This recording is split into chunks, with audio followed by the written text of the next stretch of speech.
Ora viva, Manuel Moreira, Medicina Tradicional Chinesa, Macrobiótica, Arte de Viver com Saúde. Hoje quero-vos falar aqui sobre como tratar a doença de Crohn, portanto, ou doença do tubo digestivo, dos intestinos.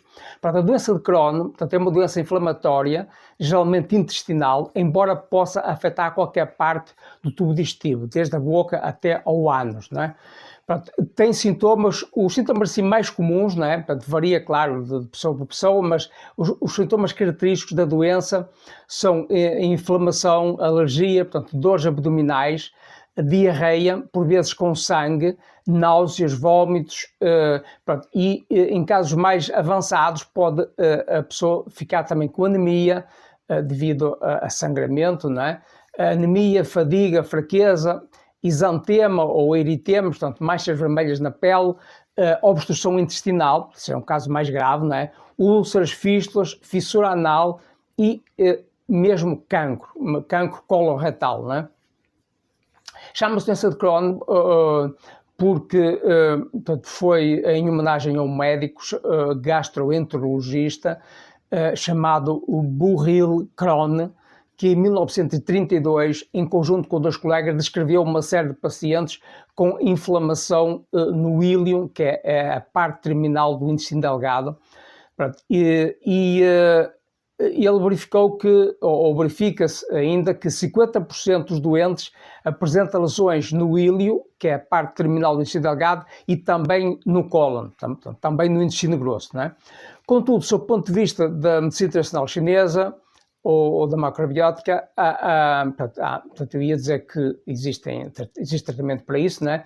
Mas antes disso, na medicina convencional é encarada como resultado de imunodeficiência, portanto, e não existem na medicina convencional nem medicamentos convencionais, nem cirurgia capazes de curar a doença. Portanto, é encarado na medicina convencional como uma doença incurável, pelo menos algumas pessoas assim chamam, não é? Do meu ponto de vista, não existem propriamente doenças incuráveis, existem doenças, doentes que não se curam, porque o tratamento a que se submetem não é o indicado, ou porque já é tarde demais, a pessoa já está sem energia para recuperar, ou então também, portanto, o tratamento não é indicado ou não é feito durante o tratamento do tempo necessário. Portanto, quero aqui ressalvar que, do ponto de vista da medicina tradicional chinesa, portanto, da macrobiótica ou autoeducação vitalícia, pronto, a doença de Crohn, tal como afirmado na medicina convencional,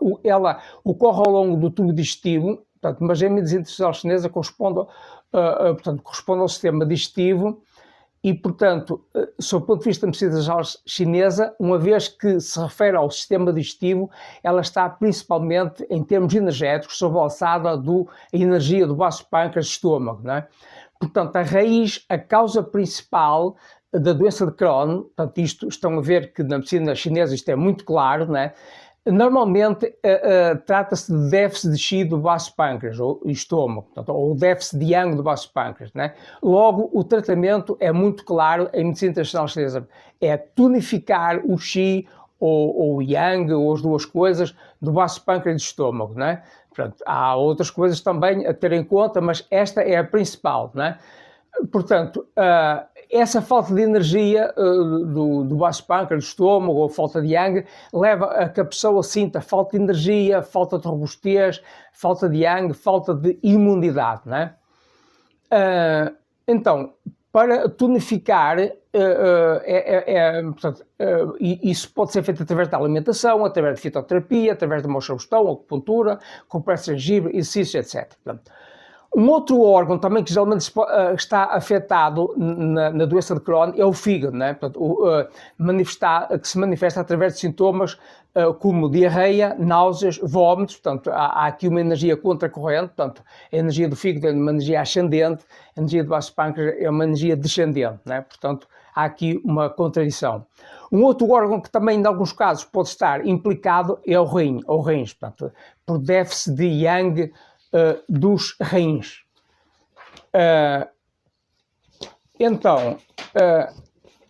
Agora, diferentes tipos, então um dos sintomas típicos é diarreia, né?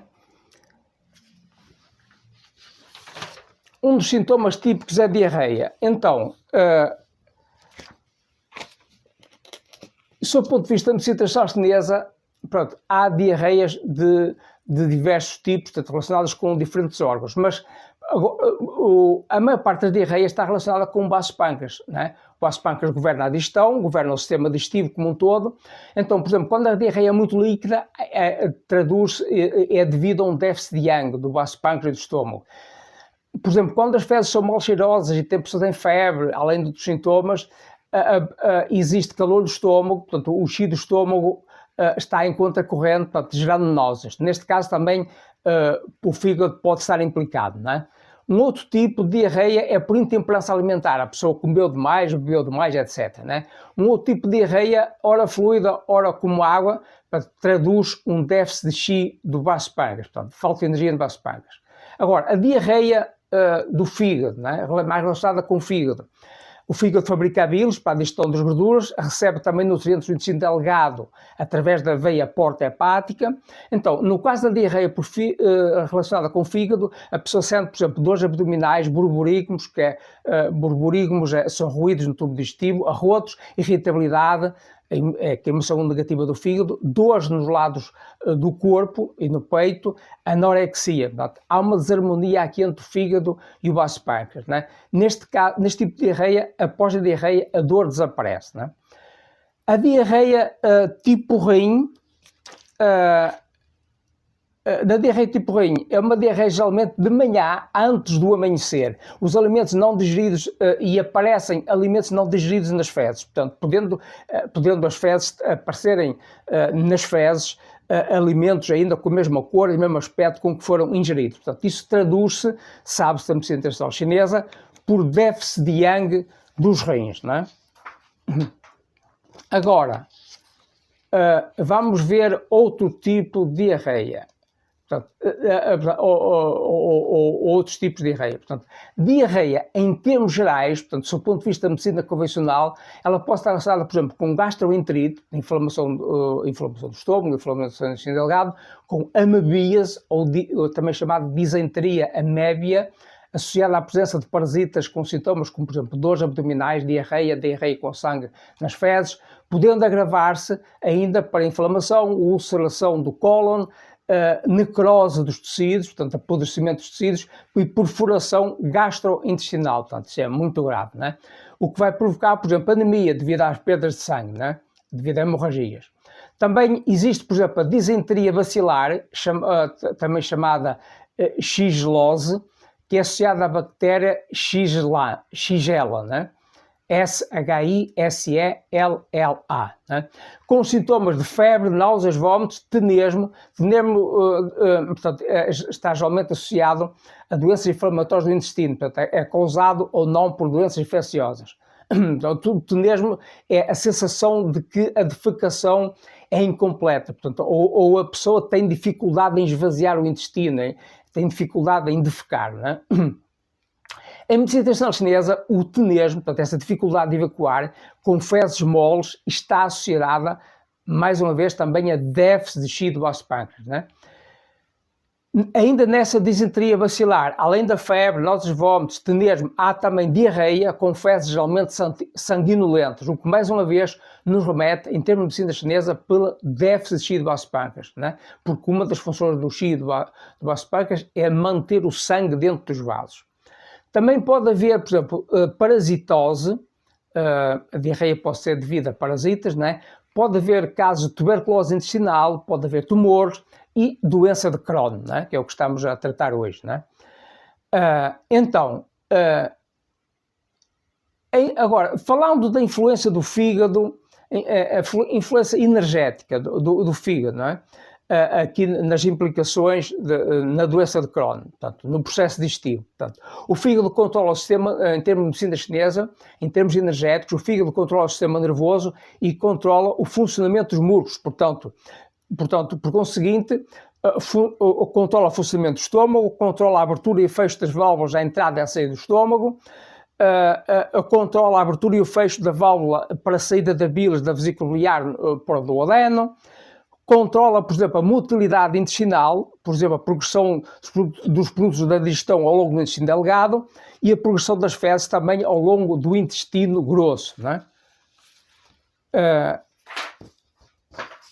Então, agora, segundo os órgãos da comunicação social, né, recentes, pronto, a princesa Kate Middleton, portanto, que é a esposa do príncipe herdeiro ao trono britânico, o príncipe William, né, terá, portanto, terá desenvolvido, portanto, doença de Crohn, né?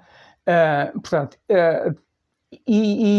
portanto, em seguida foi submetida a cirurgia abdominal, portanto, em janeiro de 2024, num hospital que normalmente trata doentes com doença de Crohn, né? Daí, embora não haja confirmação oficial, né, por parte da parte dos reis, etc. Pronto, mas é o que se presume, não é? E ela foi submetida à quimioterapia e, portanto, terá desenvolvido cancro, não é? Terá desenvolvido cancro, depois foi submetida à quimioterapia, pronto, e depois, então, é que terá sido submetida à cirurgia abdominal, portanto, num hospital que normalmente trata doentes com doença de Crohn, não é? Pronto, e foi realizado colostomia, né? Portanto, ficando assim com uma bolsa pendurada no abdômen para recolher as fezes. Portanto, isto é o que se lê nos órgãos de comunicação social, né?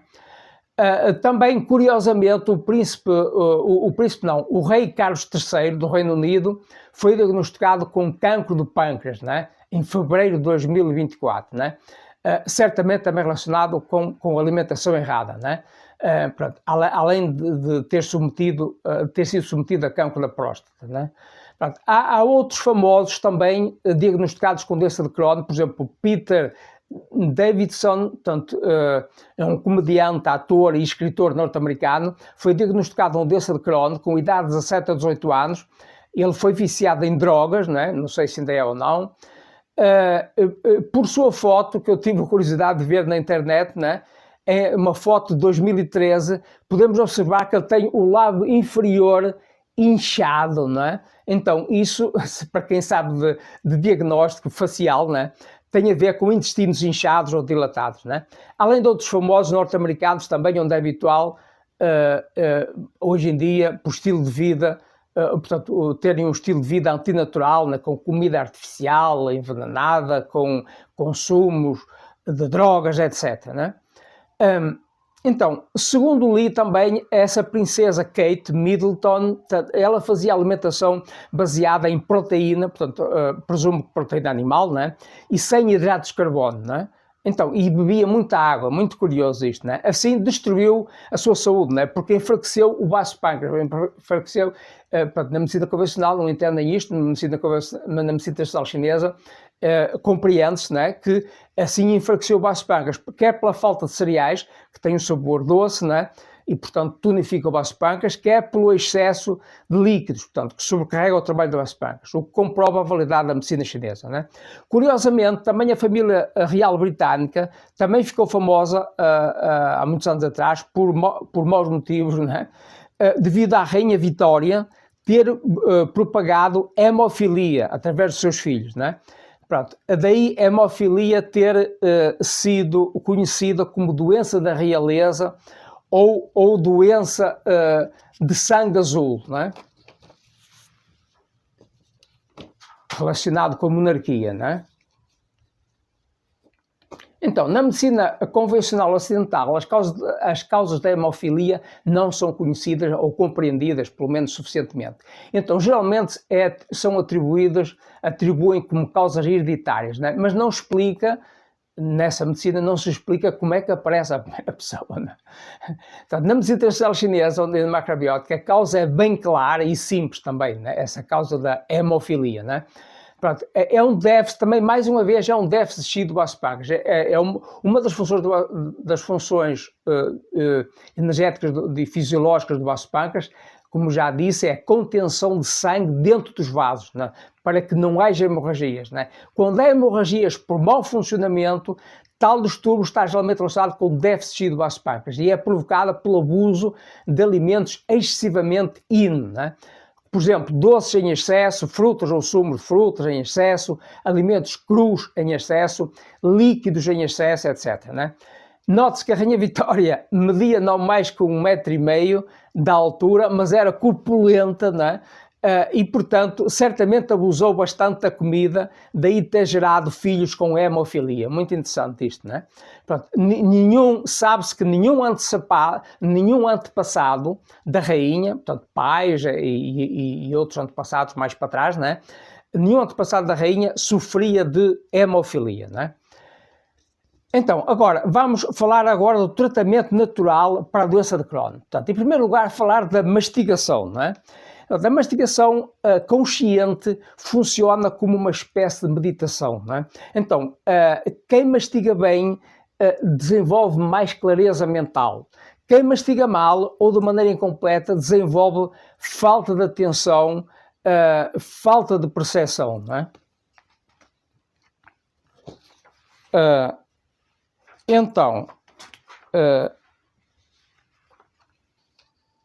por exemplo, fazendo uma comparação entre mastigação completa e correta e mastigação incompleta ou errada. Mastigação completa e correta dá saúde, a outra dá doença. Mastigação completa e correta dá resistência, a incompleta dá debilidade. Mastigação completa e correta dá percepção, a outra dá ilusão.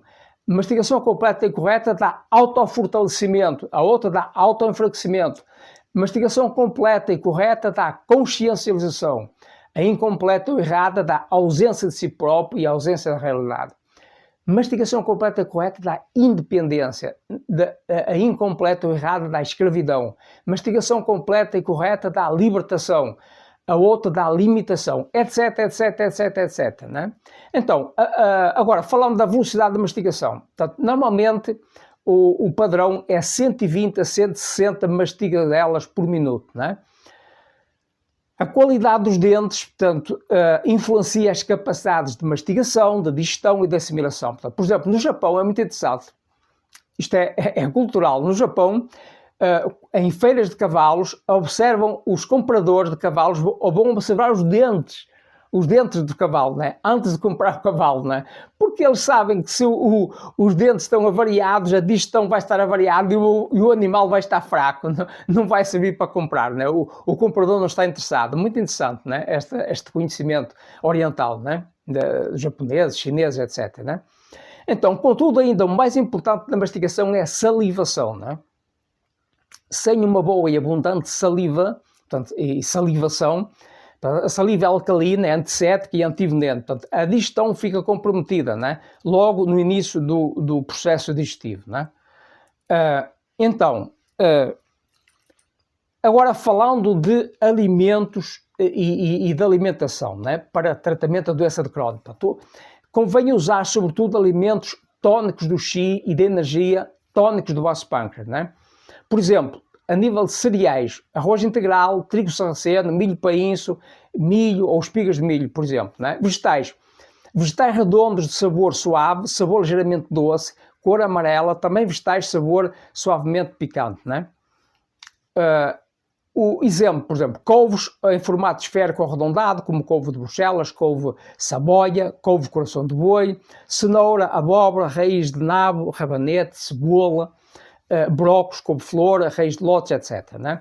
Por exemplo, vegetais suavemente picantes, por exemplo, alho francês, cebolinho chinês, cebolinho, nirá, etc. Né? Agora, exemplo de alimentos tónicos do qi, tónicos da energia, alimentos que tonificam a energia, né? Arroz glutinoso integral, abóbora, shiitake, cogumelo shiitake, né? Tofu, queijo de soja, né? Cereja, ginseng, galinha, enguia, longans, tâmaras chinesas. Alimentos tónicos do vosso pâncreas. Arroz integral, espigas de milho ou milho, favas, sementes de lótus, brotos de arroz integral, vagens de feijão fradinho, inhame, peixe esbranquiçado da família do salmão, peixes de escamas de carne branca. Agora, alimentos fermentados, por exemplo, os quais têm um sabor ácido suave, por exemplo, e é benéfico para o fígado, por um lado, e beneficiam também a digestão e a flora intestinal. Portanto, fortalecem os intestinos e o sistema digestivo em geral. Por exemplo, shoyu, que é molho de soja, miso, pasta de soja, que geralmente usados como condimentos ao cozinhar, Picos naturais de sal integral, portanto, sem vinagre, por exemplo, moboche, ameixa japonesa salgada, chucrute, que é pico de couve, azeitonas de cura natural, etc. Né? Falando em métodos culinários, né? Para tratar a doença de Crohn. Então, convém ser fogo lento, usar fogo lento com panela tapada, até os alimentos ficarem com textura suculenta, sabor adocicado, cozinhando até secar o caldo ou quase, para evitar excesso de líquidos. Né? Isto para beneficiar o vosso pâncreas. Né? Alimentos a evitar: frutas ou sumos de frutas, excesso de alimentos animais, excesso de gorduras ou mesmo oleaginosas, evitar açúcar refinado ou adoçantes químicos, bolos, alimentos contendo açúcar, adoçantes, aditivos químicos, cereais refinados como arroz branco, etc. Alimentos feitos de farinhas, sobretudo se forem farinhas refinadas, pior ainda, né? Evitar excesso de líquidos, incluindo água, sopas, sumos, chás, etc. Né? Usar o mínimo necessário para que a pessoa não sinta sede, para que a urina saia dourada e não aguada, para que as fezes saiam moldadas, torneadas, inteiras, fáceis de evacuar e com o ânus limpo, não é? Senão as fezes vão sair mais aguadas ou pastosas, não é? Agora, chás medicinais. Há imenso, não é? Eu vou dar aqui 3 exemplos, não é? Por exemplo, gengibre. O gengibre é anti-inflamatório, é bom para casos de azia, para gases intestinais. Por exemplo, as sementes de coentro são anti-inflamatórias, são antissépticas, são digestivas, são benéficas para o fígado e para a diabetes, por exemplo. Sementes de zimbro são adstringentes, portanto é o contrário de inflamação, não é? São úteis para casos de azia, diarreia, vermes intestinais, infecções intestinais, não é? Agora, vou indicar aqui algumas receitas medicinais para doença de Crohn ou outras doenças parecidas, né, com diarreia, etc., feitas com alimentos. Né? É imensas, eu vou dar aqui 3 exemplos muito importantes. Por exemplo, uma delas é bolo de sementes de lótus. Né? Tenho aqui, por exemplo, ó, sementes de lótus. Né? Bolo de sementes de lótus, 50 gramas de sementes de lótus cozidas e reduzidas a uma pasta, arroz integral ou arroz glutinoso integral bem cozido e depois também reduzido a uma pasta, açúcar mascavado, juntar os 3 ingredientes, mexer e tomar. Né? Esta é uma receita. Outra receita é a papa de lícheas, né? Portanto, aquele fruto chamado, o nome científico é Lychee chinensis, né? 50 gramas de polpa de lícheas secas, 16 gramas de sementes de lótus, inhame chinês. Tenho aqui inhame chinês, né? Estão a ver? Isto é inhame chinês, né? É diferente do inhame comum, né? Isto é inhame chinês, né? O nome científico é Dioscorea polystachya, né? No Brasil chamam também cipó canela, né? Pronto. Inhame chinês reduzido a pasta, água, e cozinhar isto tudo até ficar pronto. Depois disto ficar pronto, acrescentar 200 gramas de arroz integral e cozinhar até ficar pronto novamente. Depois tomar à noite, diariamente, até desaparecer os sintomas. Né? Esta receita é indicada para diarreia que surge antes da alvorada. Portanto, por conseguinte, como já expliquei, está relacionada com déficit de yang do rim, falta de yang a nível da energia dos rins. Né? Agora, uma outra receita também muito importantíssima, né? É o bolo de poria, né?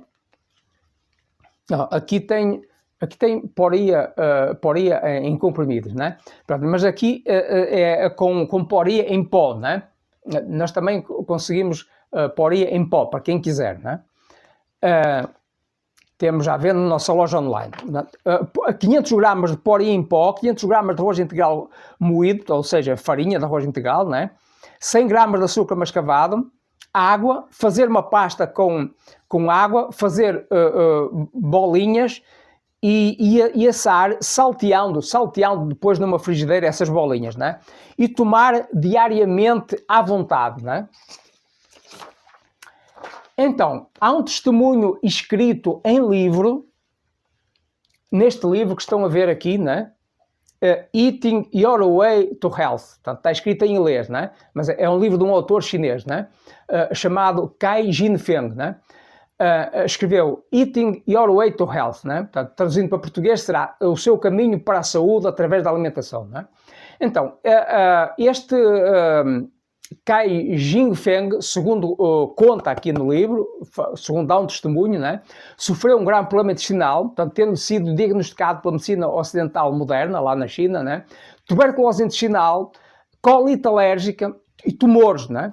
Contudo, apesar de tomar os medicamentos citados por essa medicina, não melhorou e continuou doente. Então, ele consultou um colega de medicina chinesa, né? O qual lhe diagnosticou basicamente déficit de chi do vaso pâncreas. Muito interessante, né? A medicina chinesa é fabulosa, né?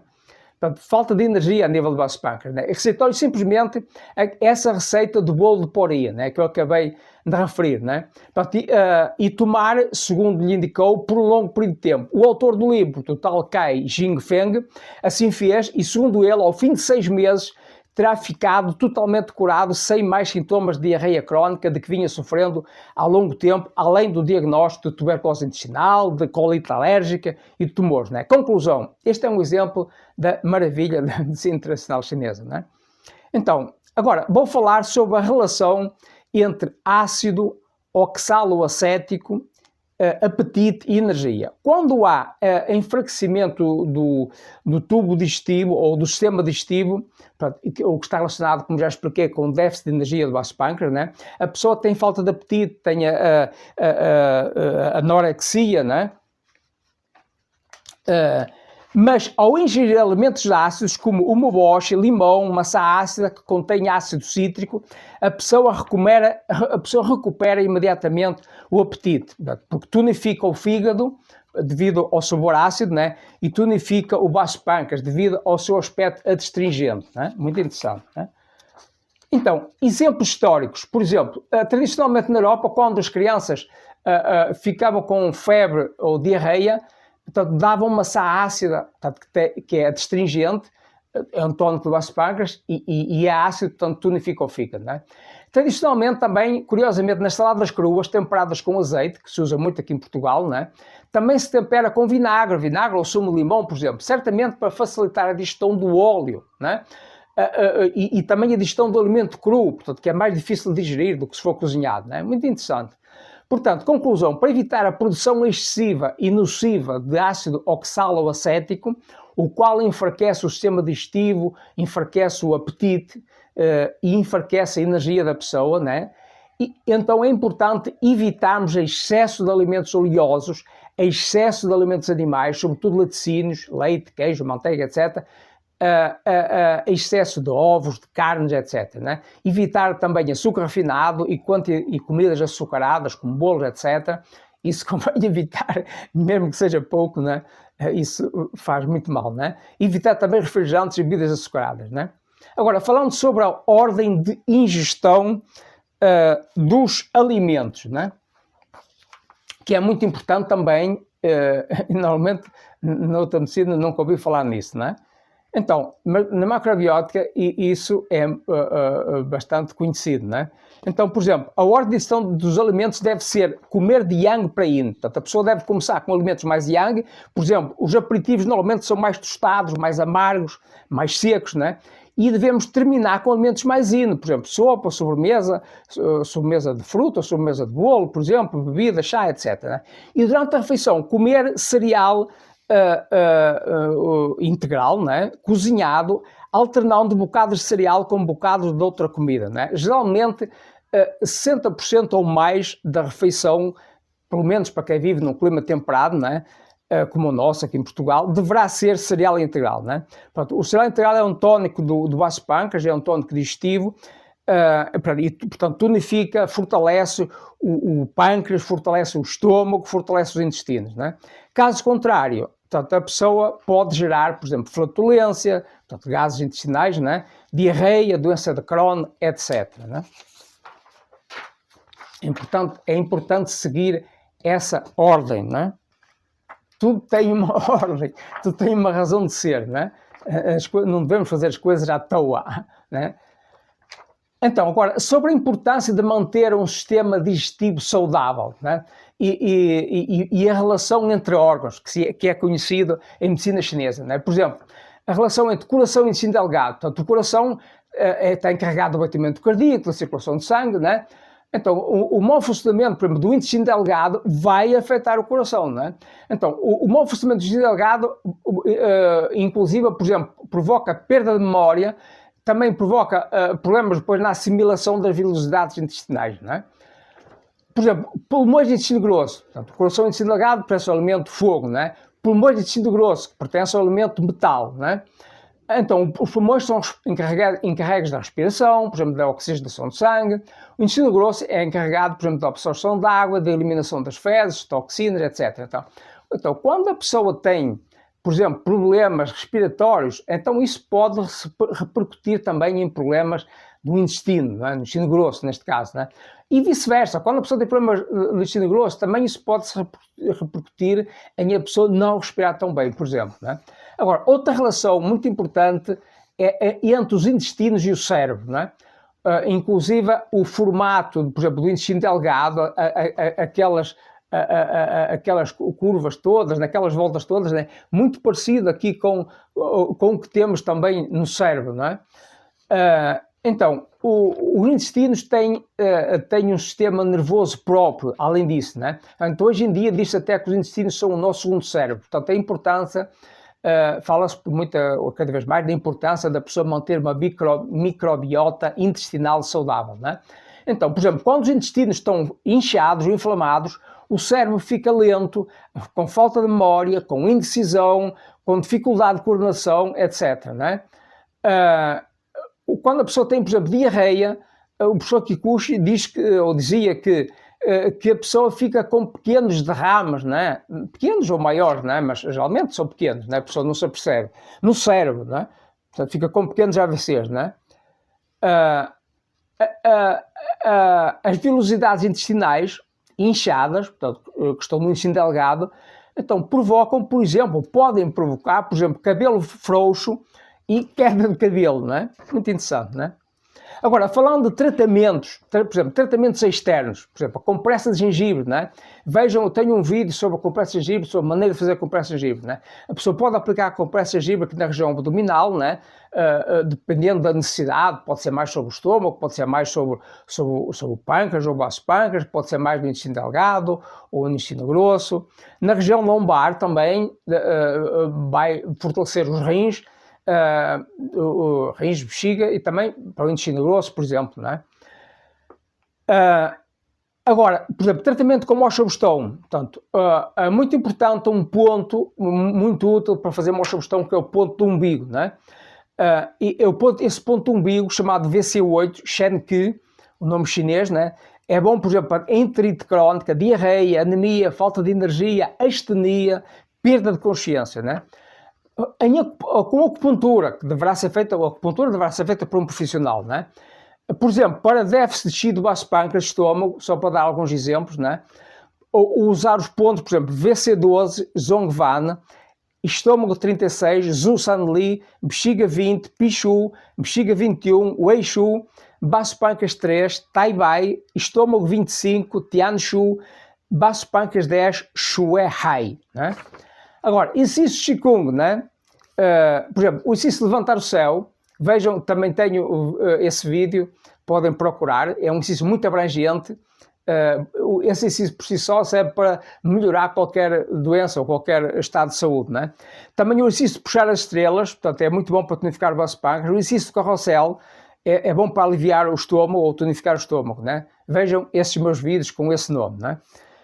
Agora, exercício de ritmo prático, por exemplo, o exercício de puxar os joelhos ao peito, também podem ver um vídeo que eu tenho, né? O exercício de agachamento, também podem ver, né? Agora, falando de fitoterapia tradicional chinesa, né? Que está à venda na nossa loja online, né?